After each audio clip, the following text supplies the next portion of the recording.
Hello, it's Lindsay from Hazel Haven, and in this lesson, I'm going to show you how to create an interactive PDF for free.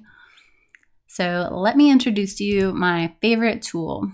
It's called PDFEscape.com.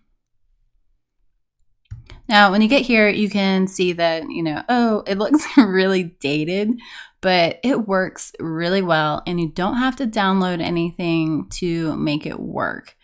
So let's get started. So the first thing you want to do is you want to upload your PDF. I created this checklist, and I'm just going to work with that. So once you upload it, you can change the zoom and everything. I like to keep mine about 50% so I can work with it. I'm going to come up here to this form field, and I'm going to the checkbox. And then I'm just going to click and drag over the checkbox to get a little check. And don't worry, when you're setting this up, it will just go ahead and put a checkbox there. If you wanted to, you could even come in here and change the color of the checkbox, but I just like to keep it black just to keep it simple. I'm going to show you the radio buttons. Since these are circles, most people think that they need a radio button. But when you choose a radio button, as you start putting them in, it deselects other ones. So if you wanted someone to select all of them, they wouldn't be able to because it would deselect them and only have one available.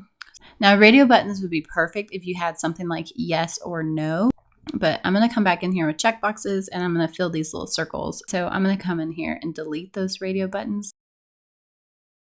I'm just going to speed it up a little bit. I'm going to add checkboxes down here to these checkboxes, and then I'll add some text. Okay, so now I'm going to add some text.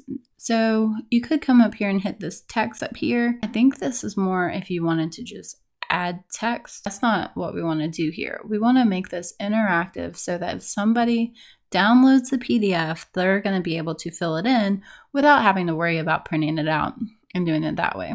What I do like is that you can come in here and you can change the sizing for the font so that when somebody is working with it, it will match the same size that you have on your PDF. I'm all about consistency.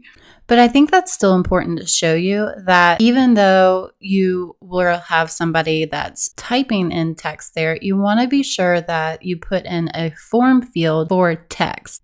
And don't click the text button for adding text. Hopefully that makes sense. So I'm going to come up here and hit the form field again and then get text and just kind of click and drag so that I have a text box over this line. Now, luckily we already set up our font size, so we don't have to worry about that now. So as you see, it's 28 and it's Arial. And then I'm just going to do the same thing for these two. And you kind of have to eyeball it. It doesn't really give you guidelines. You could get picky about it, but this is just a quick and dirty way to get it set up. Okay, so now I have this big box down here. I want to show you something real quick. So this is the text box. Now I'm just gonna add in some text and just show you what happens that if you go beyond this text area. So it just keeps going on and on and on and on and on, which is fine. But if somebody's going to be using this on their computer, they're not going to want to scroll to the side. So I'm going to delete that and then show you that you can get this thing called text paragraph.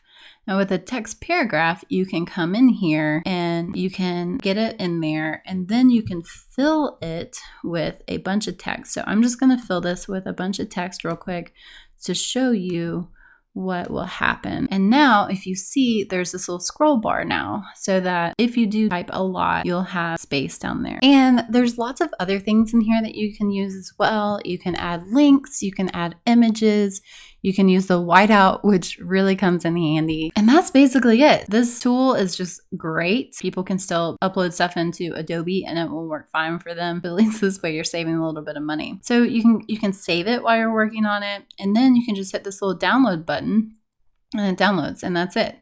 And now you have interactive PDF and it's fillable. So you can come in here and just see.